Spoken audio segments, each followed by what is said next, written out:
के साथ रहता था। दोनों पति पत्नी अपने समोसे का ठेला लगाते थे। उनके समोसे इतने स्वादिष्ट होते थे कि दूर से पक्षी आकर उनके ठेले के समोसे खाते थे। जो भी उनका समोसा खाता था वो तारीफ किए बिना नहीं रहता। टुनटुनी आंटी, आपके हाथ का बनाया हुआ समोसा बहुत अच्छा स्वादिष्ट होता है। मैं तो शहर की सारी दुकानों को छोड़कर आपके ठेले पर समोसे खाने आती हूँ। हाँ पिंकी बेटा, हम लोग अपने समोसे में सबसे अच्छा और सुपीरियर सामान ही यूज करते हैं। आपको शिकायत का मौका नहीं मिलेगा। एक दिन शहर से कालू का दोस्त लालू कौआ उसके घर आता है और उनके समोसे की बिक्री देखकर उसे जलन होने लगती है। मौका देखकर वो टुनटुनी से कहता है, अरे भाभी, मैंने आप जैसा और कालू जैसा बेवकूफ आज तक नहीं देखा। क्यों, क्या हुआ भैया? हमसे कोई गलती हो गई क्या? हाँ, गलती ही तो हो रही है आज तक। अरे क्या जरूरत है ग्राहकों को महंगा सामान से बना हुआ समोसा खिलाने की। शहर में मेरी भी समोसे की दुकान है, लेकिन मैं तो इतना महंगा मैदा सब्जी यूज नहीं करता। फिर भी मेरे ग्राहक बहुत खुश हैं। भैया, सस्ते सामान से बना समोसा खिलाएंगे तो पक्षी बीमार पड़ सकते हैं ना? नहीं टुनटुनी भाभी, कोई नुकसान नहीं होता। और तो और इतने दिनों से तुम दोनों समोसे बेच रहे हो, लेकिन रहने के लिए अभी तक तुम लोगों के पास ये टूटा फूटा घर है। देखो मुझे देखो, शहर में मेरा कॉलोनी में एक आलीशान घर है। बच्चे इंग्लिश मीडियम में पढ़ रहे हैं और तुम्हारी बेटी अभी तक सरकारी स्कूल में पढ़ती है। भैया, आपकी बात में तो कुछ तो बात है। अरे भाई, मैं तो कहता हूँ तुम लोग थोड़ा सस्ता सामान अपने समोसे में यूज करो और पैसे कमाओ, वरना पूरी जिंदगी गरीबी में ही कट जाएगी। तुम लोगों को अपनी बिटिया की शादी अच्छे घर में करनी है या नहीं? लालू कौवे की बातें सुनकर टुनटुनी के मन में लालच आ जाता है। हाँ भैया, आप बिल्कुल ठीक कह रही हो। सुनो जी, कल से हम थोड़ा सस्ता सामान खरीदेंगे। ये तुम कैसी बातें कर रही हो टुनटुनी? सारे ग्राहक टूट जाएंगे। तुम चुप रहो जी, ऐसा कुछ भी नहीं होगा। अगले दिन टुनटुनी घटिया और सस्ता आलू और काफी पुराना मैदा खरीदकर समोसे बनाती है, जिसे खाकर पक्षियों की तबीयत बिगड़ने लगी और उन्होंने टुनटुनी की दुकान पर आना छोड़ दिया। देख लिया ना टुनटुनी, घटिया सामान इस्तेमाल करने का नतीजा। हमारे सारे ग्राहक टूट गए, अपनी दुकान का नाम खराब हुआ सो अलग। टुनटुनी के ठेले पर कोई भी बच्चा उसके समोसे खाने नहीं आ रहा था। सुबह से शाम तक टुनटुनी अपनी दुकान पर बैठी मक्खियाँ मार रही थी। अरे ओ झुमरी कौवी, उधर कहाँ जा रही हो? मेरी दुकान के समोसे खाओ, बहुत ही स्वादिष्ट है। कई दिनों से तुमने मेरी दुकान पर आना ही छोड़ दिया है। नहीं, मुझे तुम्हारी दुकान के घटिया समोसे खाकर अपनी तबीयत खराब नहीं करनी। एक बार तो मेरी तबीयत तुम्हारी समोसे खाकर बिगड़ गई। बहुत पैसे लगे, तब जाकर मेरी तबीयत ठीक हुई। फिर से मैं वही गलती नहीं करूँगी। तुम अपने समोसे अपने पास रखो। धीरे धीरे कई दिन बीत गए और टुनटुनी की दुकान बंद हो गई। वो दर दर की ठोकरें खाने को मजबूर हो गई। इस तरह से पैसों के लालच में उसने अपने पैरों पर कुल्हाड़ी मार ली। दूसरी तरफ लालू कौवा उनकी दुकान का ऐसा हाल देखकर बहुत खुश था। टुनटुनी को समझ आ गया था कि थोड़े से पैसों के लालच में उसने अपना जमा जमाया काम खत्म कर लिया। इसलिए बच्चों, हमें कभी भी लालच नहीं करना चाहिए। जितना हमारे पास है, हमें उतने में खुश रहना चाहिए।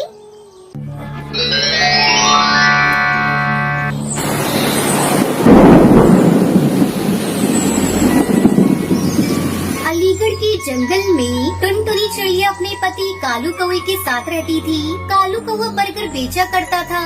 जंगल में बारिश का मौसम शुरू हो गया था। कई दिनों से लगातार बारिश हो रही थी।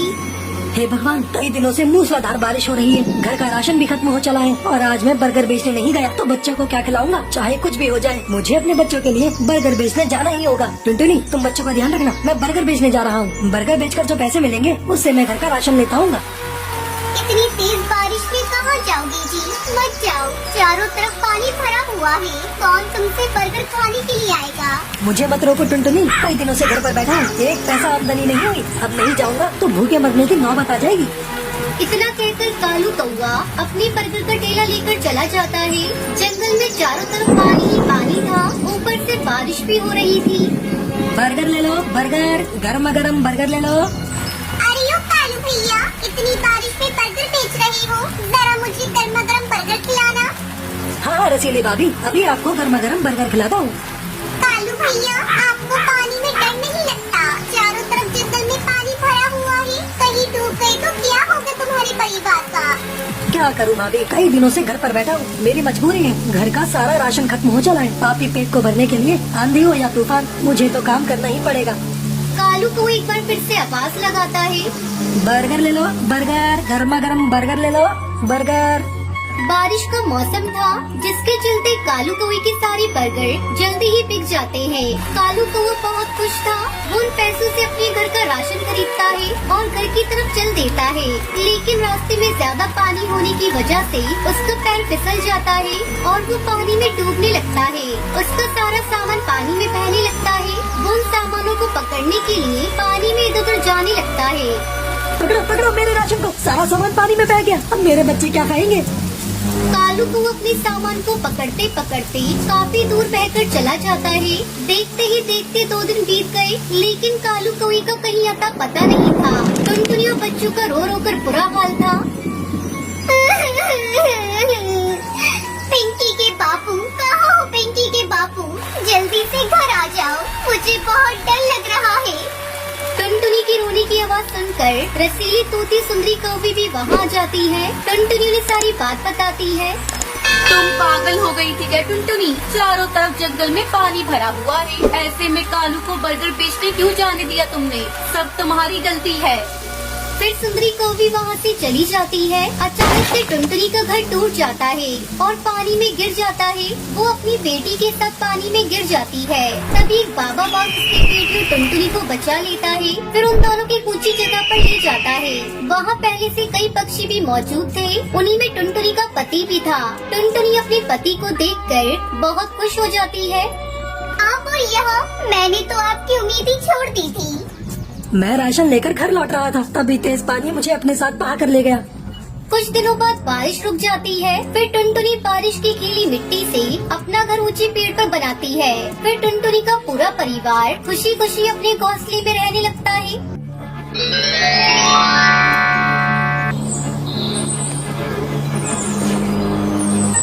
एक घने जंगल में टुनटुनी चिड़िया का परिवार रहता था। टुनटुनी चिड़िया उसके पति बंटी कबूतर का आम का बगीचा था। वो दिन भर अपने आम के बगीचे में काम करते।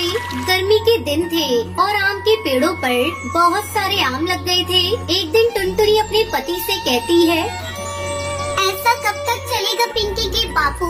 साल भर मेहनत करने के बाद आम के पेड़ों पर फल आते हैं और उन्हें बेचकर जो पैसे मिलते हैं, उनसे साल भर का खर्च चलाना बहुत कठिन होता है। अब तो अपनी बेटी भी बड़ी हो चुकी है, हमें उसके ब्याह के लिए भी कुछ पैसे बचाने होंगे। हाँ पिंकी की माँ, तुम्हारी बात तो बिल्कुल सही है, लेकिन मैं करूँ भी तो क्या करूँ? हमारे पास तो दूसरा कोई काम है ही नहीं जिससे कोई अच्छी आमदनी हो। एक दिन पिंकी चिड़िया अपनी माँ और पिता के लिए भोजन लेकर अपने आम के बगीचे में जाती है। वहाँ पेड़ों पर कच्चे आम देखकर उसका मन कच्चे आमों को खाने के लिए होता है।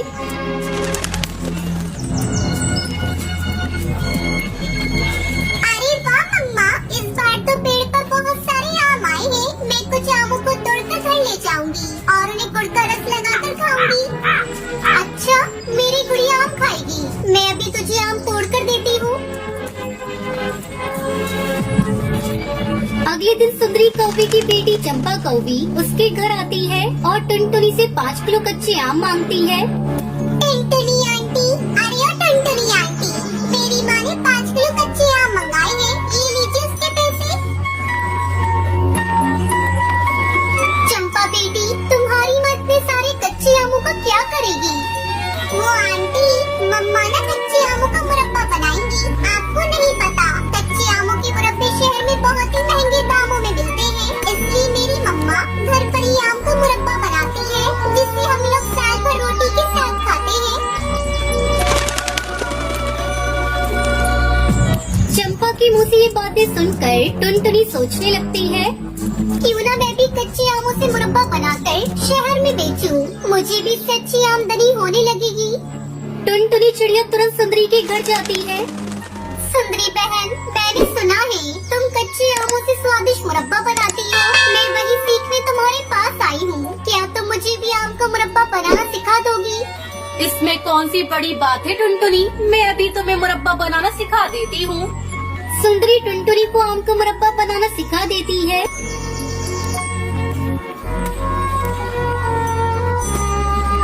टुनटुनी खुशी खुशी अपने घर आती है और कच्ची आमों को मुरब्बा बनाती है। रात को बंटी कबूतर खाने बैठता है, तब टुनटुनी से रोटी के साथ आम का मुरब्बा देती है। अरे वाह टुनटुनी, ये तो तुमने बहुत ही स्वादिष्ट बनाया है। क्यों ना हम लोग ऐसे ही आम का स्वादिष्ट मुरब्बा बनाकर शहर में बेचना शुरू कर दें। अरे आपने तो मेरे मुंह की बात छीन ली जी।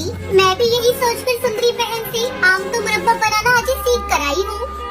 अगले दिन टुनटुनी ढेर सारा आम का स्वादिष्ट मुरब्बा बनाती है और बंटी कबूतर उसे लेकर बाजार में बेचने के लिए जाता है। मुरब्बा, आम का मुरब्बा, आम का खट्टा मीठा मुरब्बा ले लो, कच्चे आम का मुरब्बा ले लो। अरे ओ मुरब्बे वाले भैया, जरा इधर तो आना, मुझे आम का खट्टा मीठा मुरब्बा देना। ये लो बहन जी, आम के खट्टे मीठे मुरब्बे। ये घर का बना स्वादिष्ट मुरब्बा है, एक बार खाएंगे तो बार बार खरीदेंगे। शाम होते होते बंटी के सारे आम के मुरब्बे बिक जाते हैं। वो खुशी खुशी अपने घर आता है। धीरे धीरे उनकी अच्छी कमाई होने लगती है। फिर टुनटुनी खुशी खुशी अपने परिवार के साथ रहने लगती है। जंगल में गर्मी का मौसम शुरू हो गया था। सवेरे सवेरे टुनटुनी चिड़िया लेमन सोडा का ठेला लेकर उसे बेचने निकल जाती है।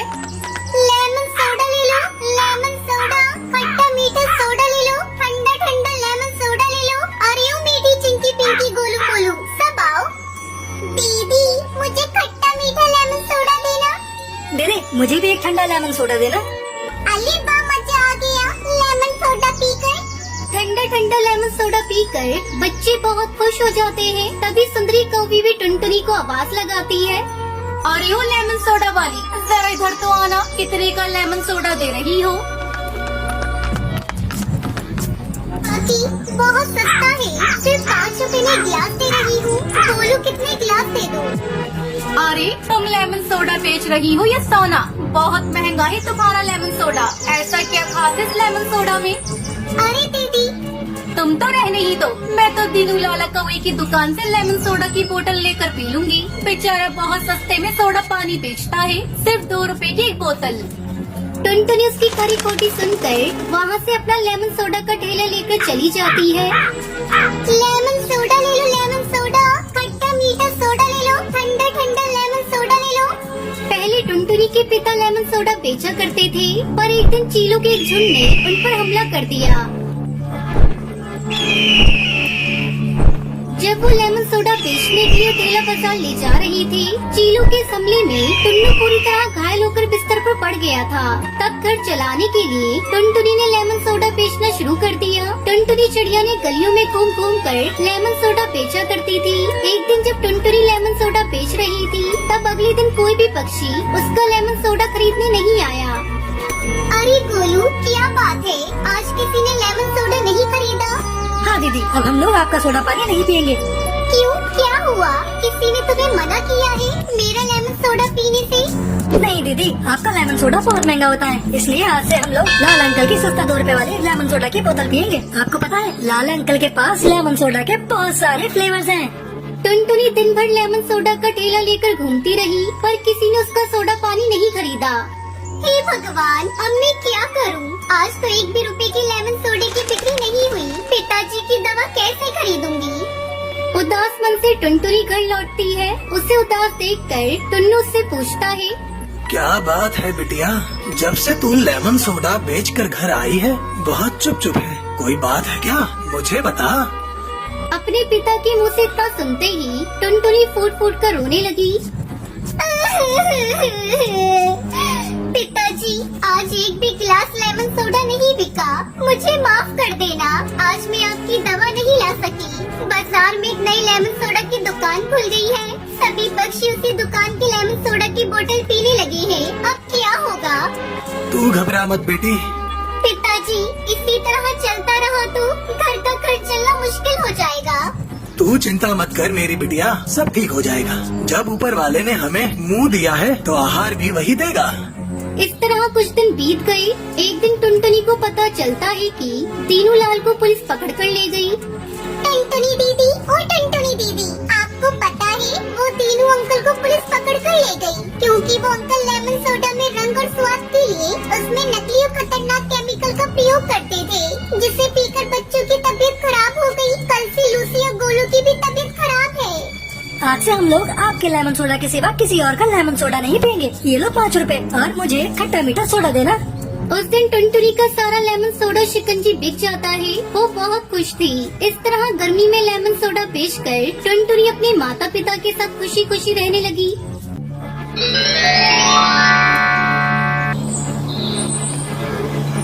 हिमालय के जंगल में सेठ कड़कनाथ अपनी बहू टुनटुनी चिड़िया के साथ रहते थे।